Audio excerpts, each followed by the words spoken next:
My first encounter with Hollywood's dystopian vision of the future of artificial intelligence was when I saw 2001: A Space Odyssey. I was somewhere around 8 years old, I think, at the time, and my dad decided that I had reached the age where I should watch my first 19-hour Stanley Kubrick film.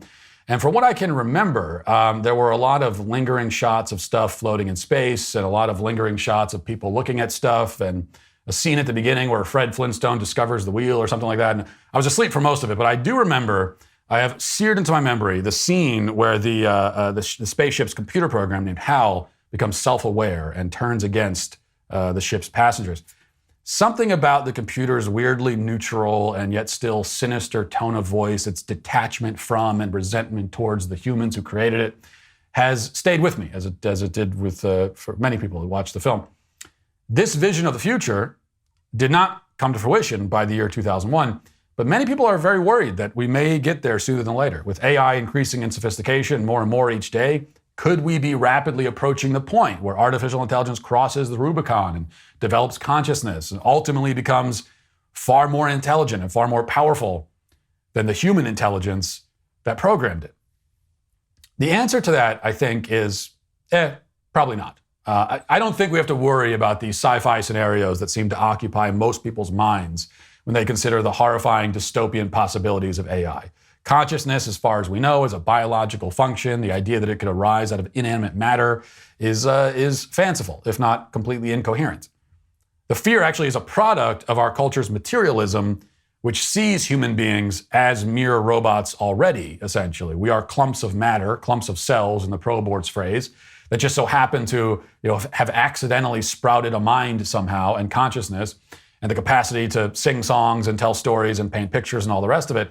On this view, it makes sense that computers may eventually suffer the same accidents. Of course, the fact that the computer has an intelligent designer, that indeed its complexity demands an intelligent designer, is something that the modern materialist doesn't really stop to think about. In any case, the good news is that Siri and ChatGPT and Alexa probably aren't going to become conscious and then plot amongst each other to enslave mankind. You don't have to worry about that. But you should still be worried about a bunch of other things when it comes to AI. So please don't make the mistake of thinking that this is going to be an optimistic message. It is, I promise you, still quite bleak. There are a lot of other reasons to be worried about AI and the relentless march of technology in general, even if Terminator doesn't make the list. As I see it, the actual list is pretty long, but the top three concerns are this. One, the death of privacy. And I know this is not exactly a Nostradamus prophecy, as privacy already died a long time ago. It died mostly by suicide. The internet came along and asked each human being to use the medium to publicize every aspect of their lives and all of their thoughts and ideas so that all of it could be harvested and sold and monetized by advertisers and in the future used against us to cancel us. The internet never offered anything in return for all of this, right? The internet said, give us everything about yourself, give your whole life to us. The internet is multiple people now. But there was nothing really in return. It was a one-sided deal from the start. But most people jumped at it anyway, and now we have entire generations of people who've been conditioned to willingly sacrifice nearly every aspect of their privacy in exchange, as always, for nothing or next to nothing. And for any of the few holdouts who have not already given up their privacy willingly, the technology exists to take it from you by force. And eventually they'll be able to take everything when it comes to privacy. And I really mean everything. The Guardian reports this week about AI technology that can do what it calls non-invasive mind reading, which is exactly like referring to non-invasive burglary. From The Guardian, it says, an AI-based decoder that can translate brain activity into a continuous stream of text has been developed in a breakthrough that allows a person's thoughts to be read non-invasively for the first time. The decoder could reconstruct speech with uncanny accuracy while people listen to a story or even silently imagined a story using only fMRI scan data. Previous language decoding systems have required surgical implants, and the latest advances raise the prospect of new ways to restore speech in patients struggling to communicate due to a stroke or motor neuron disease. Well, that is the legitimate application for this kind of technology, but since when is any technology only used legitimately? With everything going on in the world, sometimes you just need a break from it all. And today is a good day to do that. Choose today to strengthen your faith despite this broken world through prayer, meditation, and fasting. Hallow helps me maintain a daily prayer routine and gives me a break from the craziness all around me. If you need a break, you need Hallow, the #1 Christian prayer app in the U.S. Download the app for free at hallow.com/Matt Walsh. You can set prayer reminders, track your progress along the way. If you're not sure where to start, well, check out Father Mike Schmitz's Bible in a Year podcast, available on the Hallow app for brief daily Bible readings and reflections, or you can pray alongside Mark Wahlberg, Jim Caviezel, even some world-class athletes as well. With Hallow, you can customize a personal prayer plan that works for you. Listen anywhere you are with downloadable offline sessions. There's no better time to stay rooted in your faith and values.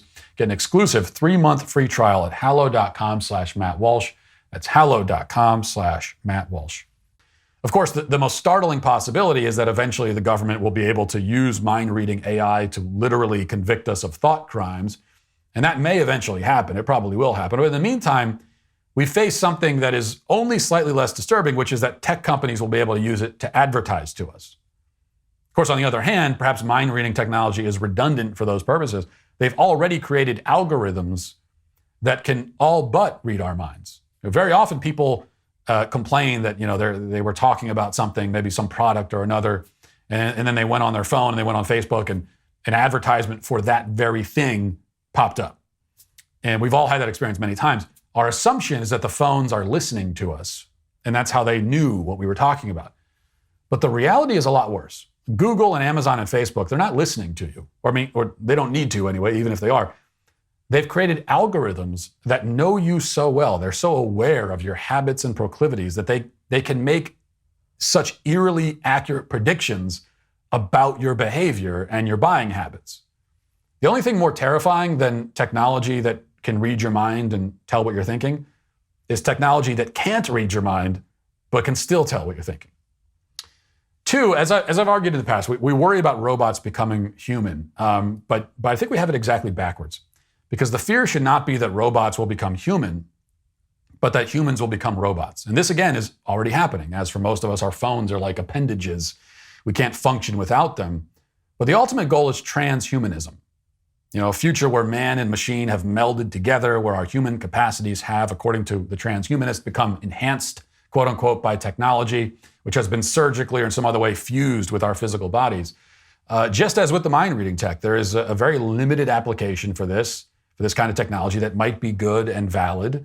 A bionic prosthetic leg that functions exactly like a real leg, for example, would be a good thing. But we have to rely on the tech companies and the medical field to be responsible and restrained in their use of this technology. And we already know that both industries have demonstrated anything but responsibility and restraint. They will certainly try to do things like, upload human consciousness to computers so that people, very rich people anyway, can live forever. I think those efforts will likely fail. I'm extremely skeptical that someone can be reincarnated as a thumb drive. But more immediately, transhumanism will be, already has been, always has been, united with transgenderism in the hope of using technology to essentially build a woman out of the shell of a man. Transplanted or artificial uteruses, technology to recreate some kind of weird artificial version of a menstrual cycle, and so on. Every part of womanhood will be divvied up and artificially simulated and then put on the market for purchase. None of this will actually make a man into a woman. He'll still be as much a man as he ever was because they won't be able to replace his DNA. And if we get to the point where they can replace your DNA, well, then they've just killed you and made somebody else. You don't exist anymore. So they won't be able to do that, but they can make gender ideology even more dehumanizing than it already is. 3, the final big worry is this. Perhaps the most dangerous potential of AI is that it will make life, and is already making life, boring. It gives us less to do, less to work and strive for. Yahoo News reports this week, quote, artificial intelligence could replace 80% of human jobs in the coming years, but that's a good thing, says U.S.-Brazilian researcher Ben Goertzel, a leading AI guru. Mathematician, cognitive scientist, and famed robot creator, Goertzel is the founder and chief executive of SingularityNet, a research group he launched to create artificial general intelligence, or AGI, artificial intelligence with human cognitive abilities. Goertzel says, quote, you could probably obsolete maybe 80% of jobs that people do without having an AGI, by my guess, not with ChatGPT exactly as a product, but with systems of that nature, which are going to follow in the next few years. I don't think it's a threat. I think it's a benefit. People can find better things to do with their life than work for a living. Pretty much every job involving paperwork should be automatable. The problem I see is in the interim period when AIs are obsoleting one human job after another, I don't know how to solve all the social issues. You see, just in this guy's answer, the whole problem with the way we're developing AI, or more precisely, who is developing it, the people behind this technology, they don't care about human beings, and they certainly don't understand human nature. How are we going to provide for all of the billions of people who've been made obsolete, who have been obsoleted by technology? He doesn't know. That's a social issue. That's a small detail. We'll figure that out. And even if we can provide for them, what are they going to do with their lives? What is the point of an existence where there is nothing to do? There's nothing to work for. There's no task to complete. Everything's handed to you by inhuman, lifeless technology. What does that do to the human spirit? What does it do to our souls? Can human beings thrive and find happiness in a world where they've become obsolete, where they're not needed, where they've been permanently replaced by AI and algorithms, where there is this open agenda by people to make humans obsolete, and the people developing the technology are saying that out loud? Can people be happy in that kind of world? All signs point to one answer, and the answer is no. But the people creating this technology aren't trying to grapple with these questions, and they don't care what the answers are. And that, in the end, is the greatest danger. And it's the reason why AI is today canceled. And I trust that solves the AI issue. There's no more AI because I canceled it. It's over now. All right, that's going to do it for us today. And in fact, for the rest of the week, we'll be off for a few days. We'll be back on Monday. Talk to you then. Have a great week. Godspeed.